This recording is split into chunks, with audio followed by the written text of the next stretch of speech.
Hello and welcome everybody to the Annuity Straight Talk podcast, episode number 195, closing in on 200. Gotta think of a special topic for the second century mark. My name is Bryan Anderson, founder and creator of Talk.Com. Please like, subscribe, or comment on any of your favorite podcast platforms or on YouTube. Share your thoughts with me, comments, criticisms. I like it. Always gives me ideas. Past few weeks, you, the viewer, you, the client, consumer, gave me all the ideas for this. I'm going to talk about your experiences and probably try to give a little bit of advice that helps along the way.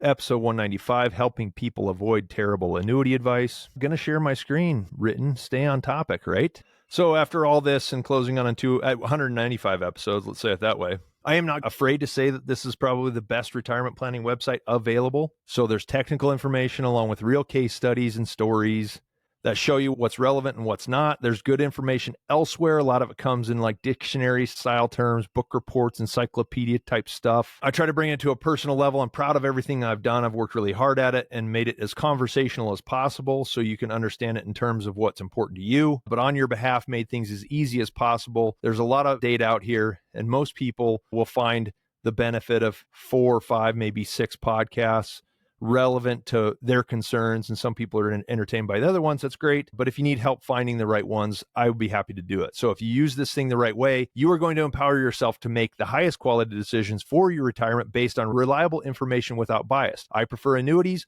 I dictate and clearly define the terms in which they are not the best solution, and I will tell you when they are. Doesn't mean you got to do it. That's just the truth. You are free to take your time making these important decisions. We do not rush anyone into the process. Some people are more suited for making quick decisions, and from meeting them to getting something put in place, it's 2-3 weeks, maybe a month. I've had a guy that took over 5 years from the first time I met him till he finally committed to something, and that's perfectly fine. What I know is pretty common in this industry is a lot of times I meet people who are being rushed through the process. Oh, you got to get this bonus before it drops. Oh, the Fed's going to make a decision in a couple of weeks. You better get on it. Rates are going to drop. It's like a scare tactic, or it's ignorance. Like the Fed is not going to immediately affect rates. Now, what they do might affect rates, but there's going to be a shorter term fallout. Don't jump to do something because of the Fed. That's going to be an episode coming up. We're going to talk about what happens after the fact. I think would be important to show people that it doesn't really change. If you rush through the process, it's either because the advisor just wants to make the sale, or they read something from you that suggests you might need to make a quick decision. If they jump on the fact, if they prey on your weakness, that is not a good thing. In both cases, there's a high likelihood of getting something that's not going to work optimally for your retirement. So last week, I gave you an example of the former, where guy wants to make a quick sale, doesn't disclose everything.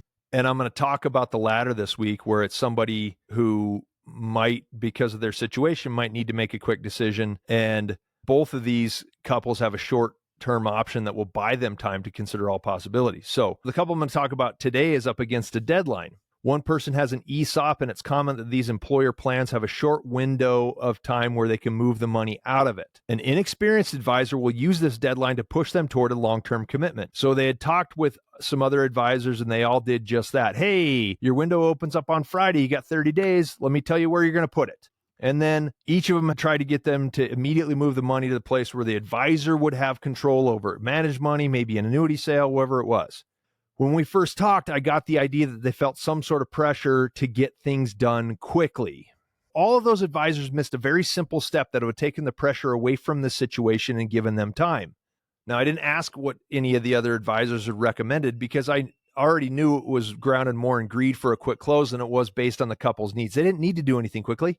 A few questions in, I could see that an income plan was probably the first major issue they want to deal with, really the only immediate need they'd have. But otherwise, there was a bit of indecision as to how the money would be invested going forward. So they need to take their time and understand the various options, risk tolerances. Do you want some in the market? Do you want it protected? How do you want to do it? So an ESOP, an employee stock option program, holds the money in company stock in a private company. It's not like a 401k that's got, a blended portfolio where 60% equities, 40% bonds. There's no investment portfolio to match. So you can't work with that framework. Someone who has one of these as the majority of their retirement, they're really good plans, but they got to start from scratch and build something on their own. You don't do that overnight. You don't do that with a 30-day deadline. So the younger person is delaying Social Security for a few more years. So the biggest gap in income comes at the beginning. After both people collect their Social Security payment, their long-term income gap is $1,000 a month. They got plenty of money to do it. No need to worry and no reason to hedge any type of risk. They can take risk if they want. They don't have to if they don't want to. They have all the options at their disposal, but we have to deal with that deadline first. If they engage me in further discussions, this will make a good case study. I can share the details of that. It's going to be fun to walk some people through the process. Whether it's them or someone else, I'll get the opportunity. Maybe I don't ever talk to them again. I don't know. So the thing that everybody else missed, whether out of greed or ignorance, but let's give them the benefit of the doubt and just assume that those guys aren't really all that smart. So an ESOP is pre-tax, kind of like a company pension without the income benefit. All they have to do before the deadline is open up a traditional IRA and transfer the funds there first. Everybody else is trying to rush them into an investment plan, which would have included an IRA as well. Hey, maybe you can move it to this IRA and put it in a money market fund, and let's talk through your concerns, your goals, your risk tolerance, and do all that stuff first. Nope, nobody said that. Simple, easy. So I told them, after that window opens up, first thing, go to Schwab, start an IRA, transfer it over there. They'd have all the time in the world to educate themselves and decide together what they like best. And I'm really surprised nobody else told them what was possible. I prefer to build the relationship because that's an integral part of long-term planning. Work on that first, build a little bit of trust, and open lines of communication, get a feel for each other. So considering the amount of money at play, I can think of a lot of different sales pitches these guys would get, and all of them could probably be justified. So if they need a few thousand a month for a few years till Social Security starts, I know guys that would try to sell them an annuity that pays $3,000 a month. But after Social Security starts, a lot of that cash flow isn't needed. Is that going to affect their taxes negatively? Maybe. It's a short-term problem. Guys will put a long-term solution on it, or they're going to have an investment manager tell them, you don't need an annuity at all. You're going to get more growth out of the market. Either one of those paths could be justified, sure, but are they the best? Neither one of them is optimal. Some middle ground is probably the best, but it doesn't take into account what they want. I don't even really know what they want or what they're leaning toward. Just trying to help them out. Say, hey, cool, look how much time I just gave you. Getting into a hurry only increases the chance of making a mistake. Sometimes we have to do it, but most of the time there's a simpler middle ground. Last week, a couple found an intermediate safety inside a money market fund in their 401ks and avoided a long-term commitment that they didn't understand. This week, it's a couple going to do something similar with an easy transfer that provides much more time to figure things out. When I tell you it's simple, that was really simple for both of these couples. I'm trying to help you avoid terrible advice. If someone makes you think you're in a hurry, call me. I'll probably find a way where you don't have to be in a hurry. And 2 times in a row, 2 for 2 on this one.